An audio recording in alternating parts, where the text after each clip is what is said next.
দেখো এখন রাত 12:15 বাজে। এটা হচ্ছে ক্রিসমাসের আগের দিন, 24 তারিখ। তো আগের দিন রাত 12টা থেকে চার্চ ছিল আমাদের খড়গপুরের চার্চে। তো এটা আমি যাইনি, আমার ছেলে যায়নি, যেহেতু অত রাত ঠান্ডায় ওর বাবা গেছিলো। তো 1:30টার সময় ওর বাবা বাড়ি এসেছিলো, 1.5 ঘন্টা মতো চার্চ হয়েছিল।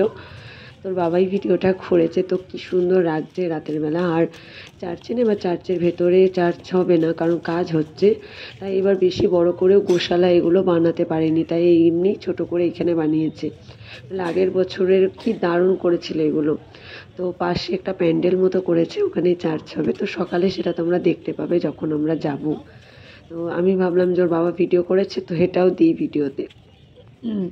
খুব সুন্দর লাগছে রাতের বেলাটা লাইটিং দিয়ে। গুড মর্নিং এভরিওয়ান, তোমাদের আবার একটি নতুন সকালে এবং আজকে ক্রিসমাসের দিন তোমাদেরকে অনেক অনেক ওয়েলকাম জানিয়ে শুরু করছি আবার আজকে একটি নতুন ভিডিও। তো ভেবেছিলাম সকাল থেকে স্টার্ট করব, তো রাতের টুকুনি ওই যে দিয়ে দিলাম, ওর বাবা যেহেতু ভিডিও করেছিল। আর এই দেখো ছেলের এইটা কিনেছিল, তো আমিই পরে নিয়েছিলাম, কিন্তু ভালো আছে বেশ, কানে যেন হাওয়া লাগছে না। তো আমার তরফ থেকে সবাইকে মেরি মেরি ক্রিসমাস। তো আমার ফ্যামিলির যারা দেখছো তাদেরকে আমার তরফ থেকে বড়োদেরকে প্রণাম, ছোটোদেরকে অনেক অনেক ভালোবাসা জানাই। তো ওর বাবাকে একটু মানে চার্চে ঢোকার আগে ছবি তুলে দিচ্ছিলাম। তোর বাবাকেও খুব ভালো লাগছিলো, এই ব্লেজারটা কিনেছে। তো ব্লেজার এবার কিনতো না, যেহেতু বললাম মামার ছেলের বিয়েতে যাব। তো আমাদের 28 তারিখে আমরা বাড়ি যাচ্ছি, তো তার জন্যই ব্লেজারটা বিশেষ করে কেনা। তো আমি বললাম ক্রিসমাসের দিন পরোই, ভালো লাগবে। তো এখানে চার্জ শেষ হয়ে গেছে, তো ছেলে ছাড়ছে না কয়েকটা বাচ্চাকে। আর আজকে খুব ভালো, মানে আমার ছেলে না চুপচাপ ছিল, একটুও জ্বালায়নি। তারপরে চার্চের শেষে একটু আমরা সবাই মিলে গল্প টল্প করছিলাম, ছেলেও একটু খেলছিল। তারপর ছবি টবি তুলে চলে এলাম, কারণ একটু বাজার করে তারপরে যাব মাংস কিনে টিনে। আর ছেলে এতটাই খেলেছে, তো ঘেমে গেছে, পুরো ঘাম হচ্ছে। তো বেশি বাজারঘাটও করব না, কারণ দুদিন মাত্র আছি, বেশি করে নষ্ট হবে। তারপরে এই দেখো বাড়ি চলে এসেছি। বাড়ি চলে এসে ওর বাবা আগের বছরের টুপি 3জনের কিনেছিল, কিন্তু আগের বছর তোলা হয়নি, তাই বললো যে তোলো ছবি। তারপরে এই কুর্তিটা পরে গেছি, দাঁড়াও এটাও বলবো কেন এই কুর্তি পরে গেছি। আর আমি না সকালবেলায় যাওয়ার আগে এই যে ময়দা মেখে গেছিলাম, আর কেকটা এত সফট হয়েছে বলার কথা না। আর কেক বানাতামও না, তো ক্রিসমাস আর কেক বানাবো না তাই হয়, দুদিন পরে যতই বাড়ি গিয়ে কেক খাই। ছেলেই কালকে বলছে মা কেক বানাও কেক বানাও। তো রাত 11টার সময় হুটো পাটা করে কেক বানিয়েছিলাম, কিন্তু এত ভালো হয়েছে, কোনো অংশে কেউ বলবে না মানে কেনা কেক এর থেকে ফালতু। এই দাম দেখো বেশি নেয় কিন্তু সেই খারাপ হয়। 10টায় তো ঘরে লেগেছিলাম লুচি বানানো করতে, জিনিসটা এখন খুব 11টা ভালো বাজতে লাগে। 10 এখন শেষ হলো।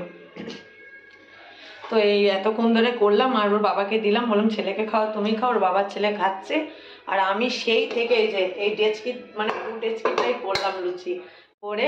আমার পাশের ঘরে যাদের দেখলাম সাউথ ইন্ডিয়ান ড্রেস পরে দিয়ে যাচ্ছিল, ওদেরকে দিয়ে এলাম কেক, কমলা লেবু, তরকারি, লুচি দিয়ে এলাম। তারপরে আমার সামনের ঘরে ভাইদেরকে দিয়ে এলাম।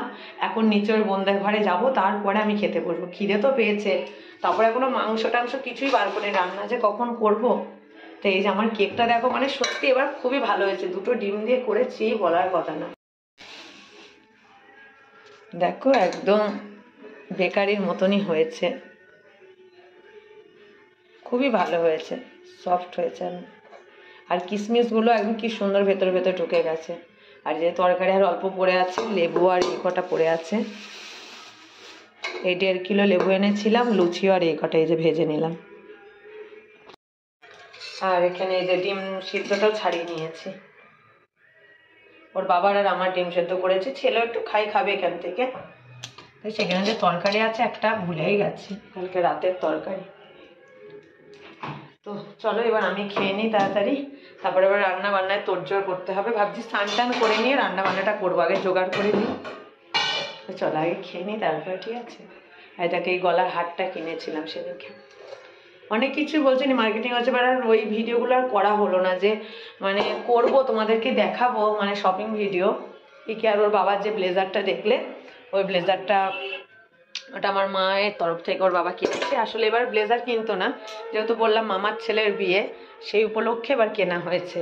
আর আমি প্রথমে না শাড়ি পরেছিলাম, তো শাড়ি পরতে গিয়ে ছেলে উঠতে যাচ্ছিলাম, অনেকটা লেট হয়ে গেছিলো, যেখানে 7টায় চার্জ, 7:30টায় বেরিয়েছি। তো রাগ করে তখন হুটোপাটা করে খুলে দিয়ে এই ঘরে রেখে চলে গেছিলাম। এই দেখো, এই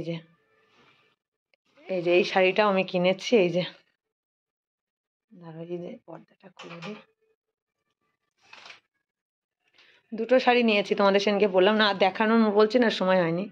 তো এই যে এই শাড়িটা কিনেছি, এইটাই পরেছিলাম, অনেকটাই হয়ে গেছিলো, তো এতটাই ছেলে জেদ করছিল, লেট হয়ে যাচ্ছিল, তার জন্য ফটাফট খুলে দিয়ে আমি মানে এই যে এই কুর্তিটা পরে চলে গেছি।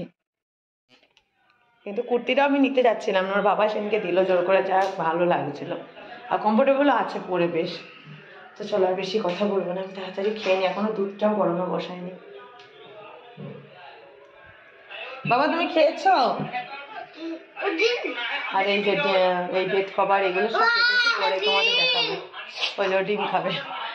এই যে হোয়াইট, এই যে বেড কভার, সে বিয়েতে দেখাচ্ছিলাম না, দিলাম কদিন আগে যে বিয়ের ভিডিওটা দিলাম, ওদেরকে গিফট দিলাম, তো সেম বেড কভারই আমিও কিনেছি। এত ভালো লাগছে হোয়াইট জিনিস। আচ্ছা খাবে খাবে, আসো। তো চলো আমি খেয়ে নিই, তারপর আসছি।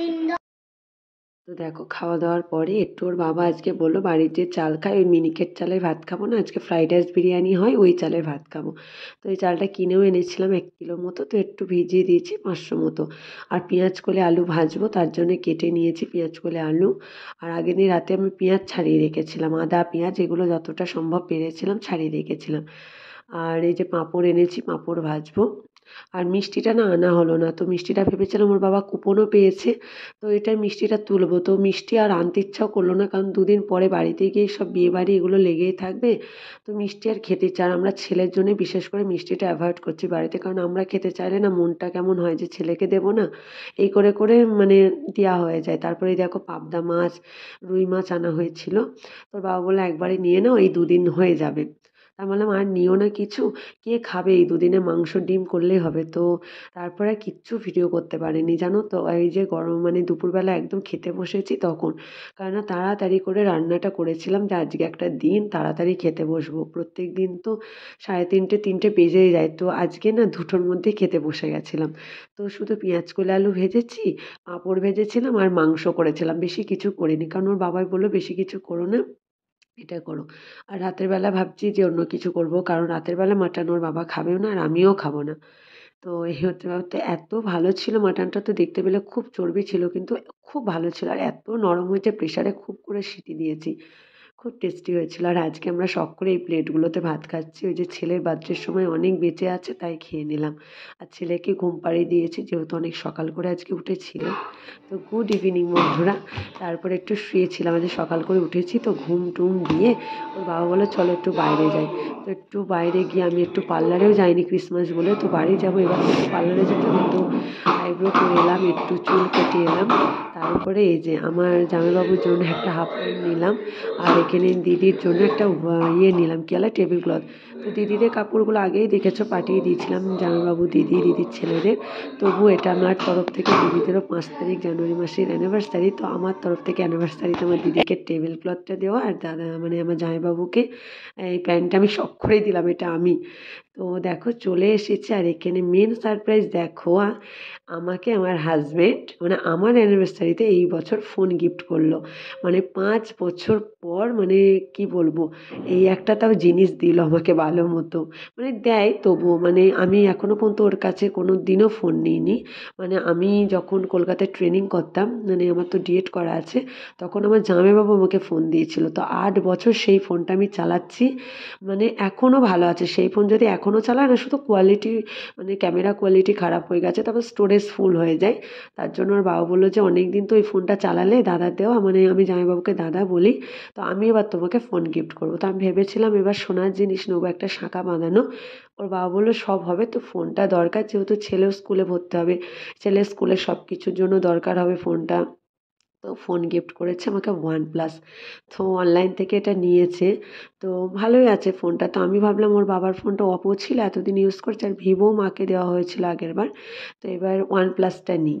তো তারপরে দেখো, তো সন্ধ্যাবেলা মানে ওই যে দেখানোর পরে ওখান থেকে মানে বাজার থেকে মোমো টোমো এগুলো খেয়ে এসেছিলাম, ফ্রাই মোমো, তারপরে মোগলাই টোগলাই খেয়ে কেনাকাটা করে এমনি চলে এসেছিলাম একটু মানে পার্লার থেকে। তারপরে তোমাদেরকে ওই দেখি একটু গোছাতে বসলাম, মানে আর তো টাইম নেই, 2 দিন পরে যাব। আর ছেলেও শুনছে না, মানে দিনে 100 বার বলেই যাচ্ছে আমি দিদুন বাড়ি যাবো, ওই নিয়ে কান্নাকাটি ট্রলিটা নিয়ে। আমি দেখছি না গোছাতে লাগি, তাও একটু ওর মনটা যদি শান্ত হয়। তো গোছাতে লেগেছি, তো গোছাতে লেগে তোমার টেনশন যে এই ট্রলিতেও আমার ভরবে না আরও ব্যাগ, কারণ আমাদের যাতায়াত প্রচুর কষ্ট হাওড়া শিয়ালদা হয়ে। তবু বলতে নেই মা মানে আমরা এবার শিয়ালদা হয়ে যাব না, নবদ্বীপ হয়ে যাব। মা আবার গাড়ি পাঠাবে আমাদের জন্য। মানে আমার দিদিরাও 28 তারিখ ঢুকছে ভোরবেলায়, দিদিদের জন্যও গাড়ি আসছে, মা বাবা নিতে আসবে নবদ্বীপ। আবার কয়েক ঘন্টা পরেই আমাদের জন্য গাড়ি পাঠাবে আমাদেরকে নিয়ে যাওয়ার জন্য। মানে কী মা বলছে না রাস্তাতে বাসে অনেক টাইম লেগে যাবে, গাড়ি পাঠিয়ে দিচ্ছি 1-1.5 ঘন্টার মধ্যে বাড়ি চলে আসবে। আর আমার আবার ঠান্ডা লেগে গেছে। আমার যে কি হয়েছে মাসির 2-3 বার ঠান্ডা, আসলে জলটাও ঘাঁটা হয়ে যায়, তো আবার হাঁচি করছি। তো তাড়াতাড়ি করে কাপড়গুলো গুছিয়ে নিই, তারপরে আবার একটু রান্না করতে হবে। আর তোমাদেরকে তো শাড়িগুলো দেখানোই হয়নি, দেখো এই যে আমি দুটো শাড়ি নিয়েছি, ওই যে সকালে একটা দেখালাম, এই যে এই কালারটা আর এই যে সবুজ কালারটা। ভেবেছিলাম ওর বাবার ব্লেজারের কালারে কিনবো, কারণ ছেলেও হালকা সবুজ মতো ব্লেজার পরবে, কোট পরবে, আর ওর বাবাও। তো বিয়েতে ভেবেছিলাম ম্যাচিং করেই পরবো মামার ছেলের বিয়েতে। দুটো শাড়ি আদৌ আমি পরবো না জানি, তবু নিয়ে তো যাচ্ছি, দেখি দিদি যেটা পরবে পরবে, দিদিও কিনেছে। আর এখানে দেখো এটা ফাদারের ড্রেস, এখানে তো দেশে যাবে যেহেতু আমরা যাচ্ছি, তো আমার শ্বশুরবাড়ি যেহেতু ওই একই জায়গায়, মানে 8 ঘন্টা ডিফারেন্স, 8 ঘন্টা 1 ঘন্টার।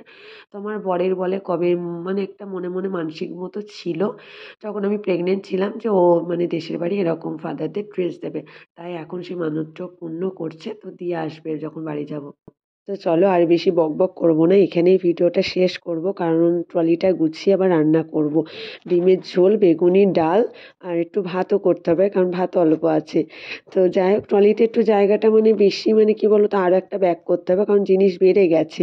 আর মার জন্য সোয়েটার নিয়েছি, আরও কিছু কিছু জিনিসও আছে। তো মা যখন বাড়িতে সোয়েটার গিয়ে পরবে তখন তোমাদেরকে দেখাবো। ভুটানি মার্কেট থেকে মার জন্য খুব সুন্দর একটা সোয়েটার নিয়েছি। আর আমি না এই শাড়িগুলোর ব্লাউজ একদম গ্লাস হাতা বানাতে, মানে আমারই ভুল, বলা হয়নি গ্লাস হাতা বানাতে হবে, ভুল মানে আমার ভুলের জন্য শর্ট হাতা হয়েছে, কিন্তু খুব সুন্দর ফিটিং হয়েছে ব্লাউজগুলো। তো যাই হোক চলো, আর পরবর্তী ভিডিওগুলো আরও ইন্টারেস্ট হতে চলেছে, কারণ মামার ছেলের বিয়েতে যাচ্ছি বলে কথা। আর 2 দিন পর আমার দিদি আমরা সব এক জায়গায় হব, কত আনন্দ মনে হচ্ছে। তো চলো সবাইকে